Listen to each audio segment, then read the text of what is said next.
ഏവർക്കും ഐതിഹ്യ കഥകളിലേക്ക് സ്വാഗതം. ശ്രീ കൊട്ടാരത്തിൽ ശങ്കുണ്ണിയുടെ ഐതിഹ്യമാലയിലെ മുട്ടസൻ നമ്പൂരി എന്ന കഥയാണ് ഞാനിന്ന് പറയുന്നത്.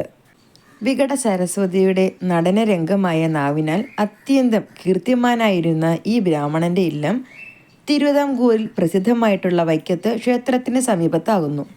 എന്നു മാത്രമല്ല, വൈക്കത്ത് ക്ഷേത്രത്തിലെ സദ്യകളുടെ ദേഹണ്ണക്കാർക്കുള്ള ഭാരവാഹിത്വവും ഇദ്ദേഹത്തിൻ്റെ ഇല്ലത്തേക്ക് കാരാന്മയായിട്ടുള്ളതുമാണ്.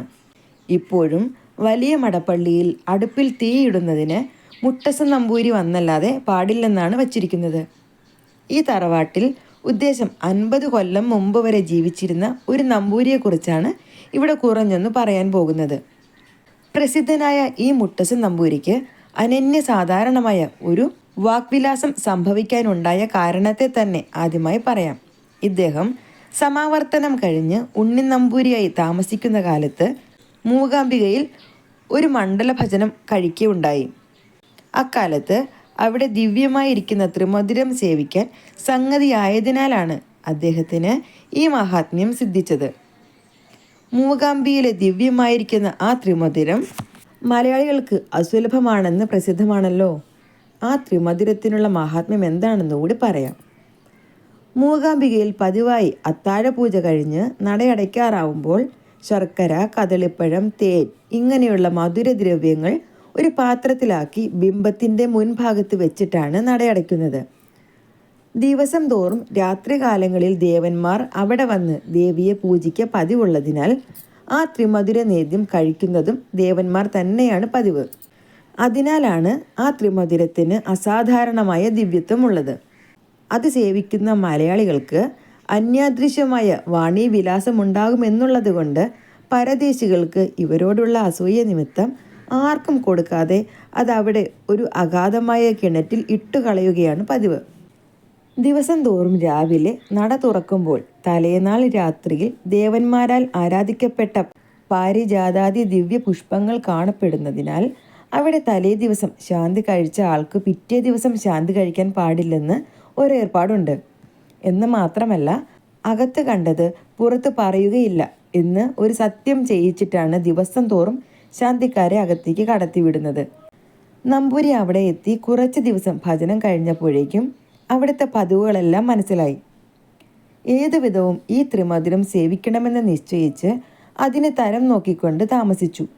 അങ്ങനെ ഇരിക്കുമ്പോൾ ഒരു ദിവസം പതിവ് പോലെ പ്രഭാതമായപ്പോഴേക്കും നമ്പൂരി കുളി കഴിഞ്ഞ് മണ്ഡപത്തിലെത്തി. കണ്ണുമടച്ചിരുന്ന് ജപവും തുടങ്ങി. അപ്പോൾ ശാന്തിക്കാരൻ വന്ന് നട തുറന്നു. തലേ ദിവസത്തെ പൂവും മാലയും ത്രിമധുരവും എല്ലാം എടുത്ത് കിണറ്റിൽ കൊണ്ടുപോയി ഇടുന്നതിന് ഒരു കുടം വെള്ളം കോരിക്കൊണ്ട് വന്നിട്ടാവാമെന്ന് വിചാരിച്ച് അദ്ദേഹം കിണറ്റുപുരയിലേക്ക് പോയി. ആ തരത്തിന് നമ്പൂരി ശ്രീകോവിലിനകത്തേക്ക് കടന്ന് കുറേ ത്രിമധുരം എടുത്ത് വായിലാക്കി. അപ്പോഴേക്കും ശാന്തിക്കാരൻ ഓടി വന്ന് നമ്പൂരിയുടെ കഴുത്തിൽ പിടിയും കൂടി. പിന്നെ രണ്ടുപേരും കൂടെ അവിടെ വെച്ച് യഥാശക്തി ഒരു ദ്വന്ദ്വയുദ്ധമുണ്ടായി. എങ്കിലും നമ്പൂരി ഒരു വിധത്തിൽ വായിലാക്കിയിടത്തോളം ത്രിമധുരം വയറ്റിലുമാക്കി. ശാന്തിക്കാരൻ വിളിച്ചു നിലവിളിച്ചു. സംഖ്യയില്ലാതെ ആളുകളും കൂടി. എല്ലാവരും കൂടി നമ്പൂരിയെ പിടിച്ച് പ്രഹരിച്ചു തുടങ്ങി. ആകപ്പാടെ നമ്പൂരി കുഴങ്ങി. മലയാളിയായിട്ട് താൻ ഒരുത്തനല്ലാതെ ആരുമില്ല. എല്ലാം പരദേശികൾ, ഒരു പരിചയമില്ലാത്ത ദിക്കും. ഈശ്വര, എന്ത് വേണ്ടു എന്നിങ്ങനെ വിചാരിച്ച് വിഷാദിക്കുമ്പോൾ ദേവിയുടെ അനുഗ്രഹത്താൽ അദ്ദേഹത്തിന് ഒരു ഭയം തോന്നി. ശ്വാസമെല്ലാം അടക്കി പിടിച്ച് കണ്ണുമിഴിച്ച് ചത്തതുപോലെ കിടന്നു. അപ്പോഴേക്കും എല്ലാവർക്കും ഭയമായി. വേഗമെടുത്ത് അമ്പലത്തിന് പുറത്തു കൊണ്ടുപോയി. എന്നിട്ടും ശ്വാസമില്ലാതെ ഇരിക്കുന്നത് കണ്ട് ചത്തു എന്ന് തന്നെ തീർച്ചപ്പെടുത്തി എല്ലാവരും കൂടി എടുത്ത് ഒരു വലിയ വനാന്തരത്തിൽ കൊണ്ടുപോയി ഇട്ടിട്ട് പോരുകയും ചെയ്തു. ആളുകളൊക്കെ പോയെന്ന് കണ്ടപ്പോൾ നമ്പൂരി പതുക്കെ എണീറ്റു. തല്ലും ഇടിയും കൊണ്ട് എല്ലെല്ലാം തകർന്നിരുന്നുവെങ്കിലും പ്രാണഭീതിയോടുകൂടി അവിടെ നിന്നും ഓടിപ്പോരുകയും ചെയ്തു. ഏതാനും ദിവസങ്ങൾ കൊണ്ട് ഇല്ലത്ത് വന്നു ചേർന്നു. പിന്നെ ചില ചികിത്സകളും മറ്റും ചെയ്ത് ദേഹസുഖം നല്ല പോലെ ഉണ്ടായതിനു ശേഷമാണ് ഓരോ ദിവ്യത്വങ്ങൾ തുടങ്ങിയത്. എന്നാൽ ഇദ്ദേഹത്തിൻ്റെ മന്നത്തങ്ങൾ മിക്കവാറും അസഭ്യങ്ങളാകയാൽ അങ്ങനെയല്ലാത്ത ചില സംഗതികൾ മാത്രമേ ഇവിടെ പറയാൻ നിവൃത്തിയുള്ളൂ. ഒരിക്കൽ ഈ നമ്പൂരി ഒരു ദിക്കിൽ ചെന്നപ്പോൾ അവിടെ ഒരു ശാസ്ത്രികൾ ചില കുട്ടികളെ കാവ്യങ്ങൾ വായിപ്പിച്ചു കൊണ്ടിരിക്കുകയായിരുന്നു. ശാസ്ത്രികളുടെ പഠിപ്പിക്കലും കുട്ടികളുടെ പഠിക്കലുമൊക്കെ കണ്ടും കേട്ടും കൊണ്ട് നമ്പൂരി കുറച്ച് സമയം അവിടെ ഇരുന്നു. അപ്പോൾ ശാസ്ത്രികൾ മൂത്രശങ്കയ്ക്കായി കുളക്കടവിലേക്ക് പോയി. ആ സമയം രഘുവംശം പഠിച്ചുകൊണ്ടിരുന്ന ഒരു കുട്ടിക്ക് ഒരു പദത്തിൻ്റെ പരിഭാഷ തോന്നാതെ വന്നതിനാൽ മിണ്ടാതിരിക്കുന്നത് കണ്ടിട്ട് എന്താ മിണ്ടാതിരിക്കുന്നത് എന്ന് നമ്പൂരി ചോദിച്ചു. ഒരു പദത്തിൻ്റെ പരിഭാഷ മനസ്സിലായില്ല, കുട്ടി പറഞ്ഞു. ഏതു പദത്തിൻ്റെതാണ്? നമ്പൂരി ചോദിച്ചു. കരി എന്നുള്ളതിൻ്റെതാണെന്ന് കുട്ടിയും പറഞ്ഞു. അത് ഞാൻ പറഞ്ഞു തരാം, കരിക്കട്ട എന്ന് ചൊല്ലിയാൽ മതി എന്ന് നമ്പൂരി പറഞ്ഞു. മാഘം പഠിച്ചുകൊണ്ടിരുന്ന വേറൊരു കുട്ടി സ്ഫടികാക്ഷമാല എന്നുള്ളതിൻ്റെ പരിഭാഷ എനിക്കും മനസ്സിലായില്ല. ഉടനെ നമ്പൂരി പറഞ്ഞു, സ്ഫടികാക്ഷമാല അച്ഛൻ്റെ സ്ഫടികാക്ഷമാല, അച്ഛൻ അമ്മയുടെ നായര്. സ്ഫടികാക്ഷമാല എന്താണെന്ന് എനിക്കും നല്ല നിശ്ചയമില്ല, അത് ശാസ്ത്രികളോട് ചോദിക്കണം. നമ്പൂരി യാതൊരു സംശയവും കൂടാതെ ഇങ്ങനെ പറഞ്ഞതിനെ വിശ്വസിച്ച് കുട്ടികൾ അങ്ങനെ തന്നെ ഉരുവിട്ട് തുടങ്ങി. അപ്പോഴേക്കും ശാസ്ത്രികളും തിരിച്ചു വന്നു. ഉടനെ കുട്ടികൾ ഈ അബദ്ധം പറയുന്നത് കേട്ട് അദ്ദേഹം ദേഷ്യപ്പെട്ടപ്പോൾ നമ്പൂരി ചൊല്ലിക്കൊടുത്തതാണെന്ന് കുട്ടികൾ പറയുകയാൽ പിന്നെ ശാസ്ത്രികളും നമ്പൂരിയും തമ്മിലായി വാദം. നമ്പൂതിരിയുടെയും ശാസ്ത്രികളുടെയും വാദപ്രതിവാദമാണ് ഇനി താഴെ പ്രസ്താവിക്കുന്നത്. ഇതെന്താ നമ്പൂരി കുട്ടികൾക്ക് ഇങ്ങനെ അബദ്ധം പറഞ്ഞു കൊടുത്തത്? തനിക്കൊന്നും അറിഞ്ഞുകൂടാഞ്ഞിട്ടാണ് ഇത് അബദ്ധമെന്ന് തോന്നുന്നത്. വലിയ ശാസ്ത്രികളാണെന്നും പറഞ്ഞ് ആശാനായിട്ട് ഞെളിഞ്ഞിരുന്നാൽ പോരാ, വല്ലതും കുറച്ചെങ്കിലും പഠിച്ചിട്ട് വേണം മറ്റൊരാളെ പഠിപ്പിക്കാൻ പുറപ്പെടാൻ. അല്ലാഞ്ഞാൽ അറിവുള്ളവർ പറയുന്നതെല്ലാം അബദ്ധമാണെന്ന് തോന്നും. ആഹാ, അപ്പോൾ എന്നേക്കാൾ വിൽപ്പത്തി നമ്പൂരിക്കുണ്ടെന്നാണോ ഭാവം? എന്താ അത്ര സംശയം? ഞാനൊരു ചോദ്യം ചോദിച്ചാൽ താൻ നക്ഷത്രം നോക്കി പോകുമല്ലോ, നമ്പൂരി ചോദിച്ചു. ഓഹോ, എന്നാലാവട്ടെ, എന്താന്ന് വെച്ചാൽ ചോദിച്ചോളൂ. ശാസ്ത്രികളും വിട്ടുകൊടുത്തില്ല. താൻ അമരേശം പഠിച്ചിട്ടുണ്ടോ? ശാസ്ത്രികൾ, ഉണ്ട്. അതിനെന്ത് വേണം? നമ്പൂരി, അതിൽ തന്നെ ഞാനെന്ന് ചോദിക്കാം. ഇന്ദിരാ ലോകമാതാമ എന്നും ഭാർഗവി ലോകജനനി എന്നും ഉള്ളിടത്ത് ലോകമാത എന്നും ലോകജനനി എന്നും രണ്ടും കൂടി പ്രയോഗിച്ചിരിക്കുന്നത് എന്തിനായിട്ടാണ്? ഇവയിൽ ഏതെങ്കിലും ഒന്നായാലും മതിയാവുന്നതല്ലേ? ശാസ്ത്രികൾ പറഞ്ഞു, ഒന്നായാലും മതിയായിരുന്നു. ഇത് കേട്ട നമ്പൂതിരി, ഇതാണ് തനിക്കൊന്നും അറിഞ്ഞുകൂടെന്ന് ഞാൻ പറയുന്നത്.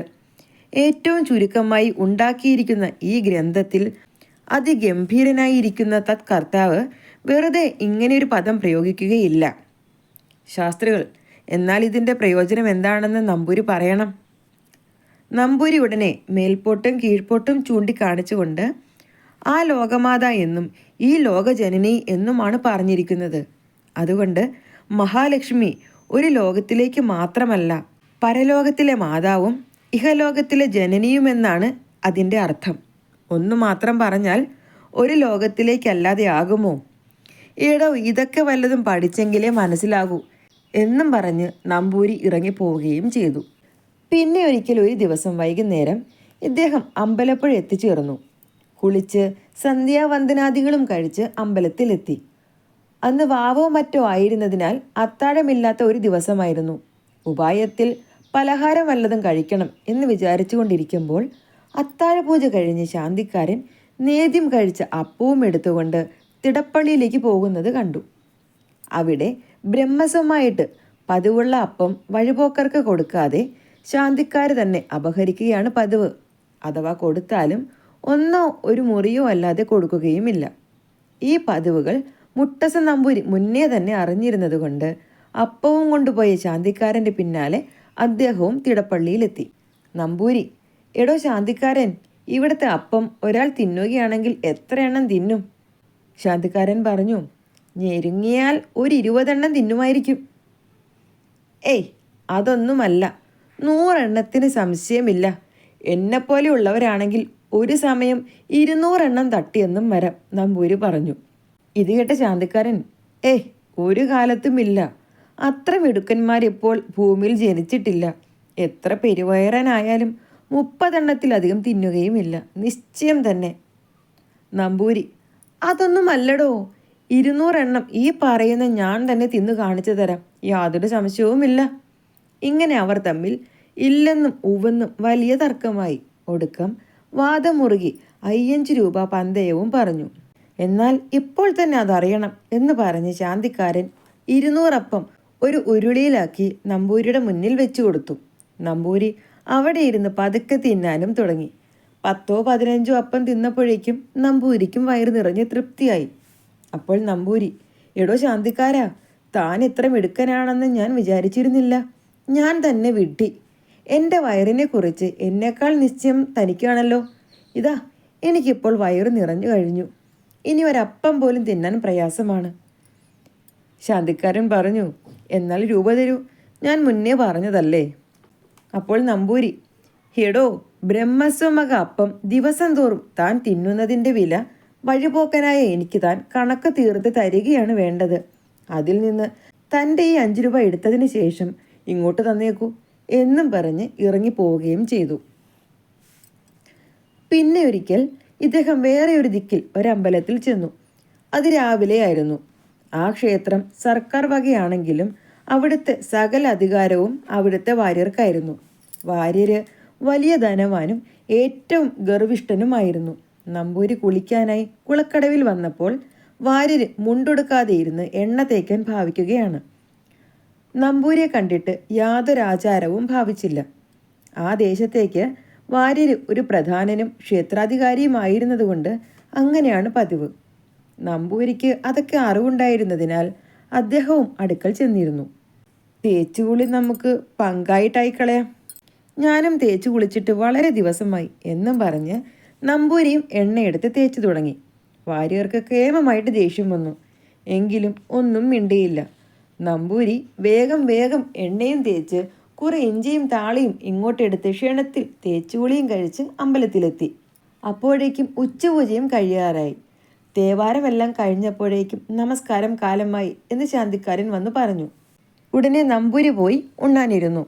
അവിടെ ഉച്ചപൂജയ്ക്ക് സർക്കാർ വകയായി ഒരു പാൽപ്പായസം പതിവുണ്ട്. അത് വഴിപോക്കാരായി വരുന്ന ബ്രാഹ്മണർക്ക് ബ്രഹ്മസ്വമായി നമസ്കാരത്തിന് വിളമ്പണമെന്നാണ് ഏർപ്പാടുള്ളത്. എങ്കിലും ദിവസം തോറും വാര്യര് കൊണ്ടുപോയി ശാപ്പാട് കഴിക്കുകയാണ് പതിവ്. അത് മുട്ടസൻ നമ്പൂരി അറിഞ്ഞിരുന്നതിനാൽ ഊണ് പകുതിയായപ്പോൾ പാൽപ്പായസം വിളമ്പാൻ ശാന്തിക്കാരനോട് പറഞ്ഞു. വാര്യര് പറഞ്ഞാലല്ലാതെ പാൽപ്പായസം തരാൻ പാടില്ലെന്ന് ശാന്തിക്കാരൻ പറഞ്ഞപ്പോൾ, വാര്യര് പറഞ്ഞിട്ട് തന്നെയാണ്, ഭയപ്പെടണ്ട, വിളമ്പിക്കോളൂ എന്ന് നമ്പൂരി പറഞ്ഞു. ശാന്തിക്കാരൻ പാൽപ്പായസം വിളമ്പിക്കൊടുത്തു. നമ്പൂരി മൂക്കുമുട്ടെ ശാപ്പാടും കഴിച്ച് വെലിക്കൽ പുരയിൽ പോയി കിടപ്പുമായി. വാര്യര് കുളിയും ജപവും എല്ലാം കഴിഞ്ഞ് ഉണ്ണാൻ ചെന്നിരുന്നു. ഊണ് പകുതിയായപ്പോൾ പതിവ് പോലെ പാൽപ്പായസം വിളമ്പാൻ പറഞ്ഞു. അപ്പോൾ വിളമ്പിക്കൊണ്ട് നിന്ന സ്ത്രീ, പാൽപ്പായസം ആ വഴിപോക്കൻ നമ്പൂരിക്ക് കൊടുത്തു എന്ന് ശാന്തിക്കാരൻ പറഞ്ഞല്ലോ എന്ന് പറഞ്ഞു. വാര്യർ, അതുവോ, ആര് പറഞ്ഞിട്ടാണ് കൊടുത്തത്? അമ്മാവൻ പറഞ്ഞുവെന്ന് ആ നമ്പൂരി പറഞ്ഞിട്ടാണ് കൊടുത്തതെന്ന് ശാന്തിക്കാരൻ പറഞ്ഞു. സ്ത്രീ പറഞ്ഞു. ആഹാ, ദ്രോഹി, വ്യാജം പറഞ്ഞ് പറ്റിക്കുകയാണല്ലേ ചെയ്തത്. എന്നാൽ അയാളോടൊന്ന് ചോദിച്ചിട്ട് തന്നെ വേണം വിടാൻ, എന്നിട്ടേ ഇനി ഊണ് ഭാവമുള്ളൂ എന്ന് പറഞ്ഞ് വാര്യര് എച്ചിക്കൈയും മടക്കി പിടിച്ചുകൊണ്ട് ദേഷ്യപ്പെട്ട് എണീറ്റ് ബലിക്കൽപുരയുടെ വാതിക്കൽ ചെന്ന്, പാൽപ്പായസം മേടിച്ചുണ്ടോളാൻ ഞാൻ നമ്പൂരിയോട് പറഞ്ഞുവോ എന്ന് ചോദിച്ചു. ഇത് കേട്ട നമ്പൂരി, ഹ കൊശവ, നീ എന്തൊരു വാര്യരാണ്?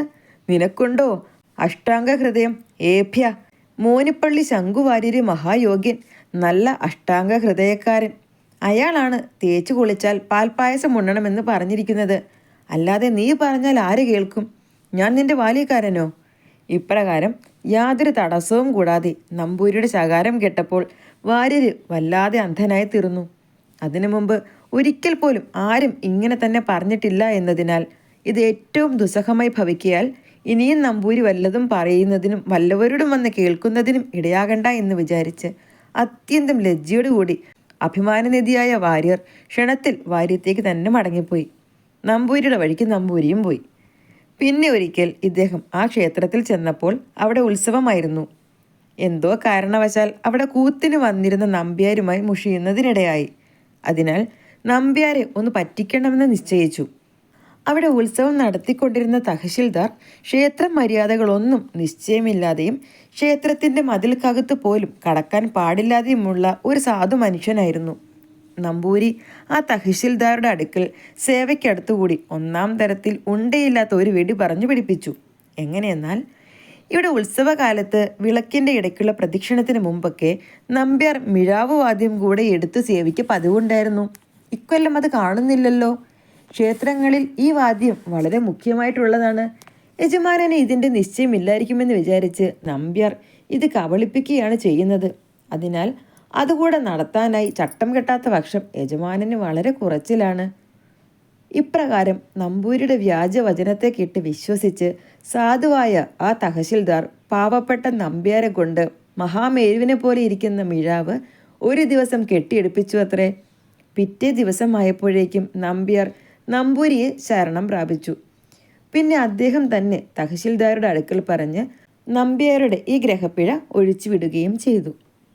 പിന്നെ ഒരിക്കൽ മുട്ടസൻ നമ്പൂരി വഴിയാത്രയിൽ ഒരു ലുബ്ധനായ നമ്പൂരിയുടെ ഇല്ലത്ത് ഊണ് കഴിക്കാനായി കയറി. അവിടുത്തെ നമ്പൂരി വഴിപോക്കർക്ക് പച്ചവെള്ളം പോലും കൊടുക്കാത്ത കശ്മലനാണെന്ന് മുട്ടസൻ നമ്പൂരി അറിഞ്ഞിരുന്നതിനാൽ അവിടെയും അദ്ദേഹം ഒരു ഉപായമാണ് ഉപയോഗിച്ചത്. മുട്ടസൻ നമ്പൂരി മുറ്റത്ത് ചെന്ന് നിന്ന് ഒന്ന് ചുമച്ചപ്പോൾ അകത്ത് തേവാരം കഴിച്ചുകൊണ്ടിരുന്ന ഗ്രഹനാഥൻ നമ്പൂരി ദുർമുഖവും കാണിച്ചുകൊണ്ട് പതുക്കെ പുറത്തേക്ക് വന്ന് എന്തിനാ വന്നത് എന്ന് ചോദിച്ചു. മുട്ടസൻ നമ്പൂരി, ഞാൻ കുറച്ച് ദൂരെ ഒരു സ്ഥലത്ത് പോയി വരികയാണ്. നമ്മുടെ അമ്മയുടെ ശ്രാദ്ധം ഇന്നാണ്. നിവൃത്തിയുണ്ടെങ്കിൽ അത് മുട്ടിക്കാതെ ഇവിടെ കഴിച്ചു പോയാൽ കൊള്ളാമെന്നുണ്ട്. പണം എത്ര വേണമെങ്കിലും ചെലവ് ചെയ്യാൻ തയ്യാറാണ്. അങ്ങ് കൃപയുണ്ടായി അത് കഴിപ്പിച്ചയക്കണം. ശ്രാദ്ധവും മൂസ് തന്നെ ചെയ്യണമെന്നാണ് എൻ്റെ ആഗ്രഹം.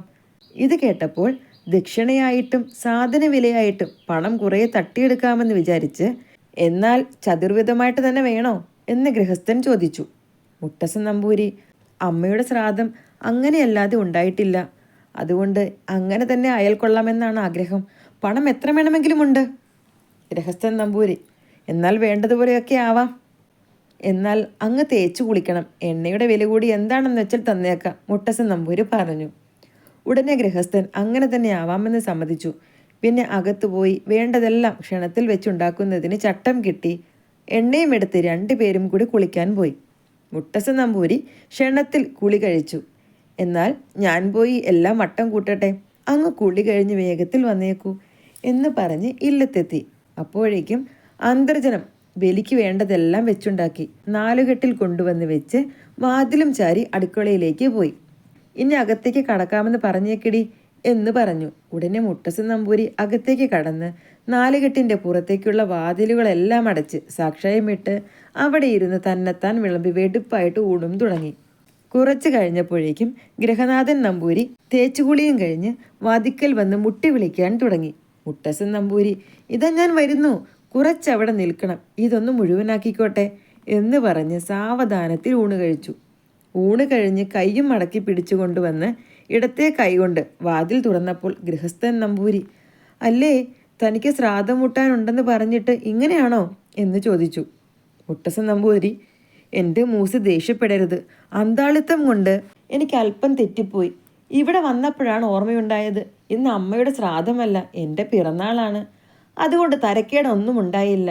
അടപ്രഥമൻ ധാരാളം, ദേഹണ്ണമെല്ലാം നന്നായിരിക്കുന്നു.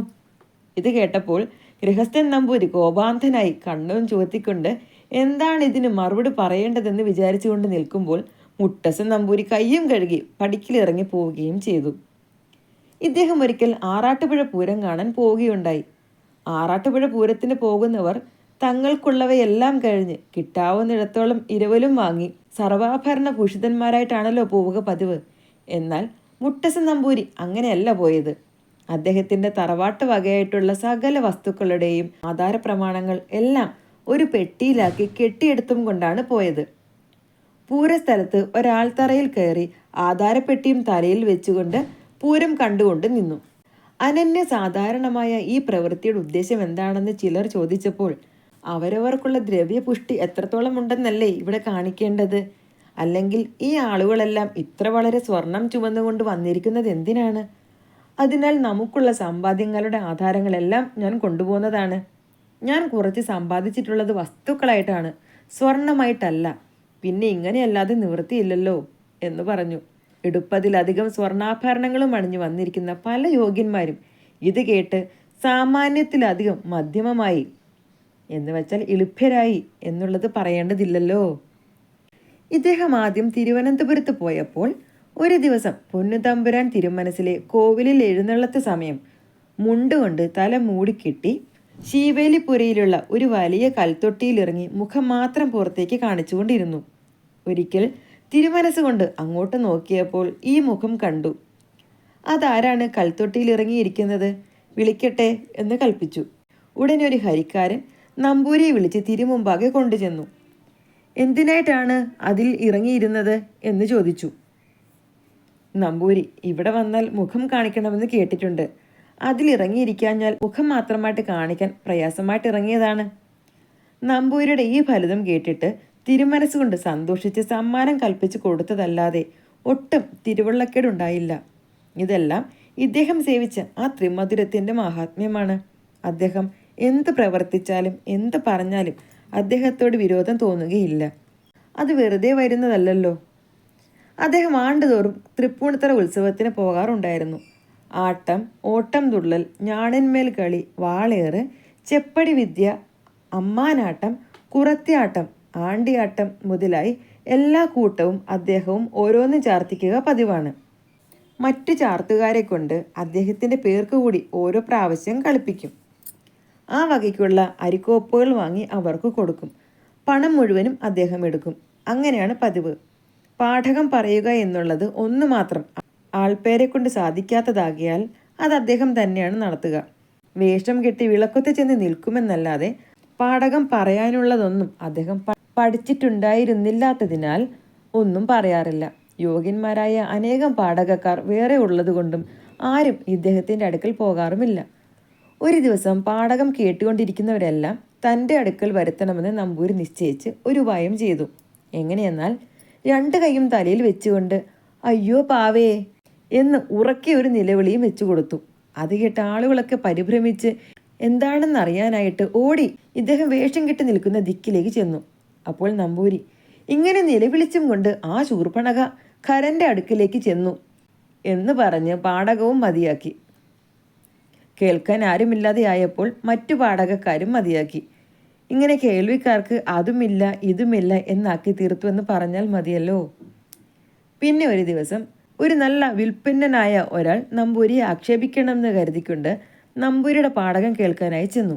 അപ്പോൾ നമ്പൂരി ഖടപട ഖടപട ഖടപട പാട, പാടാ ചട ചട ചട ചട ചാട, മൂഢാ കടകട കടകട കാട, കൂടാ കൂടാ കുടകുട കടിയാടി കൂടാ എന്നൊരു ശ്ലോകം ചൊല്ലി അദ്ദേഹത്തിന് തോന്നിയതുപോലുള്ള വിഡ്ഢിത്തങ്ങളെല്ലാം അതിനർത്ഥമായിട്ട് പറഞ്ഞു.